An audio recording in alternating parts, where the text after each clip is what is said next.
فروکن لشکر ترکیه فروکا به فروکوان دناف آسمان خدا لنزیک تخی به سوریا اخست لدمکا زوی و مه ترکیه ناراضی بونا خول سر در بازبونا فروکن لشکر روسیا بناف تخی به وی آسمانی دا دیار کرد و رفتار روسیا بتندی جلای هفپایمانی ناتو و ها ترخ نکرن.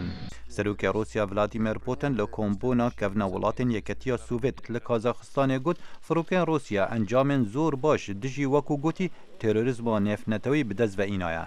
دیتا زانین روسیا حولا پاراستنا برجواندین خوب پاراستنا رژیم دادد لدما امریکا و هفپیمانین خوب پشتوانیا چندین آلین رکبریا نرمره سوریا و جوانا کردان براهنان و زانیاریان و هیرشن آسمانی دادد. کار به دستکی وزارت براوانی امریکا پنتاگون راگهاند ولاتن ایگرتین امریکا 5 تنین چکی لروجا ایکشنبه لباکور سوریا بردان خواره. پشتوانی امریکا بو کردان لسوریا لدمکه دید ریخرا و امنستی انترنشنال یپگه به پیکینان تاوان شریک و نهبار دکد. YPG و هیزن آسایش پشتی گند وانج دست داعش در خستین و زوری لوانت کرن کش مالت خود درکبن. بس مو 4 زاروکن و جگنده تل دیاب ج ترکیه بحثی بو یارن لدما هیزن کردان گهشتینا گنده و دکد.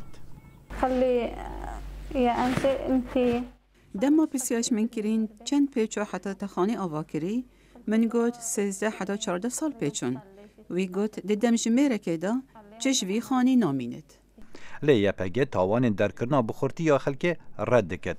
اذن فالحل باشترین چارەسەری دوورکردنا مەدەنیانە ji berûkên şerrî heta rewş aram bibît. Heta tirsa Daişê li ser deverê nemînît. Ev nemeعناوê ew tund û tîjî û derkirina xelkî heye. Bêguman çi tiştekî wiha nîne.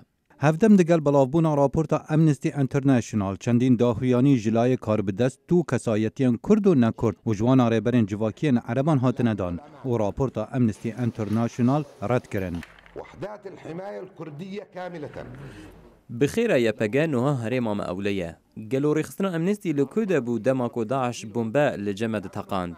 رابورت وان ندرسته وبشويكي سياسي هاتية آماده كرن.